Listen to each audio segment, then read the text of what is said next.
मी कविता किचनमध्ये स्वागत आहे। आज बनवत आहे टमाटरची चटणी। त्यासाठी लागणारे साहित्य मी घेतलेत 6 टोमॅटो, याच्यातली हिरवी मिरची वाटून घेतली 1 चमचा घ्यायचं, 1-2 चमचे शेंगदाण्याचे कूट, 2-3 कढीपत्ते, थोडासा कच्चं खोबर, थोडी कोथिंबीर, 1 चमचा जिरं, 1 चमचा आलं लसूण पेस्ट, अर्धा चमचा हे कांदा लसूण मसाला, अर्धा चमचा हळद, अर्धा चमचा मीठ आणि अर्धा चमचा हे आपलं गरम मसाला किचन किंग मसाला आहे आणि तेल फोडणीसाठी आणि कांदा लागेल। चला तर पाहूया टमाटर चटणी रेसिपी। चला तर मग आपण तेल टाकून घेऊया। गॅस चालू केलाय। एक अंदाजे चमच भरून तेल घालायचं। थोडंसं तेल गरम झालं की आपण थोडंसं जिरं टाकायचं। हे पहा, जिरं तडतडलेलं आहे आपलं। मग आता आपण ही टोमॅटो आहेत ना अशी पुसून घ्यायची छान पैकी आणि याला तेलामध्ये तळून घ्यायची, कापडाने पुसून घ्यायची, म्हणजे पाणी येणार नाही बघा, शिवली आहेत ना, असं कापडानं पुसून घ्यायची, तेलात तळून घ्यायची।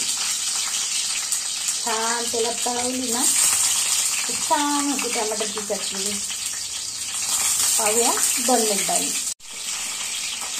अशा प्रकारे भाजून घ्यायचे, खाली वर करून भाजून घ्यायचे। असं एक मिक्सरचं भांडं घ्यायचं, याच्यामध्ये खोबर आणि कांदा, कोथिंबीर, लसूण अद्रक पेस्ट सगळं मिक्स करून मी तयार करून दाखवते तुम्हाला पेस्ट।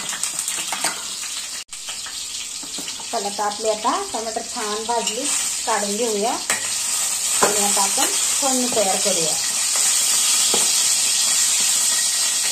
अशी भाजून घेतल्यामुळे खूप छान होती, भाताबरोबर, भाकरी बरोबर, चपाती बरोबर खूप छान लागती भाजी आपली। अजून आपण थोडंसं तेल टाकून घेऊया। बस अंदाजे 2 चमचे तेल टाकले। पण जिरं टाकलेलंच आहे। कांदा टाकून घेऊया। अर्धा कांदा वाटणात टाकलाय आणि अर्धा चिरून घेतलाय। आता याला पण आपण थोडासा लालसर होऊ देऊया।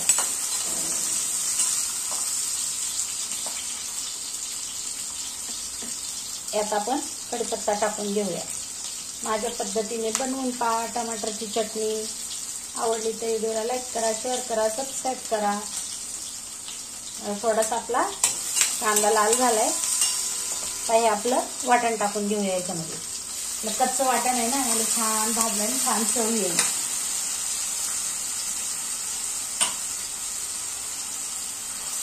एक 5 मिनिटं तरी लागतं आपल्याला हे वाटण मस्त पैकी फ्राय करून घ्यायला। पाहूया 5 मिनिटांनी। पहा आता आपलं खूप छान फ्राय झालंय वाटण। याच्यात आपण हे मसाले टाकूया। याला पण आपण अजून 2 मिनिटांसाठी फ्राय करून घेऊया। हे शेंगदाण्याचं कूट पण टाकूया।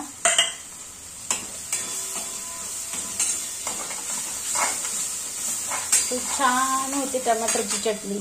हे पाणी भाजलेले टमाटे असे कट करून घेतले, ते पण टाकून घेऊया आणि आता स्लो गॅसवर 5 मिनिटांसाठी झाकून ठेवून शिजवून घेऊया।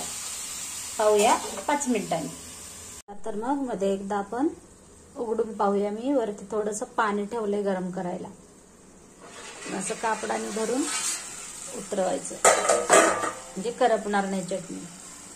वाव, खूप छान झाली चटणी। आता आपण शिजवून घ्यायची। भाताबरोबर खूप छान लागतं सार। आता हे जे पाणी गरम केलेलं आहे ना, हे पण टाकून घेऊया। स्लो गॅसवर शिजवून घेऊया झाकण ठेवून। आणखीन 5 मिनिटं शिजवून घेऊया। पाहूया 5 मिनिटांनी। माझी रेसिपी आवडली तर व्हिडिओला लाईक करा, शेअर करा, सबस्क्राईब करा। व्हिडिओ पाहिल्याबद्दल धन्यवाद। पाहूया 5 मिनिटांनी। हे पहा 5 मिनिटं झाले। आता आपण पाहूया। वाव, खूप छान झालेली आहे आपली टमाटरची चटणी खोबर आणि शेंगदाणे घालून। आता आपण गॅस बंद करून घेऊया, वरती कोथिंबीर घालूया। तयार आहे आपली रेसिपी, टमाटर चटणी रेसिपी। भेटूया उद्याच्या रेसिपीमध्ये। बाय। व्हिडिओ पाहिल्याबद्दल धन्यवाद।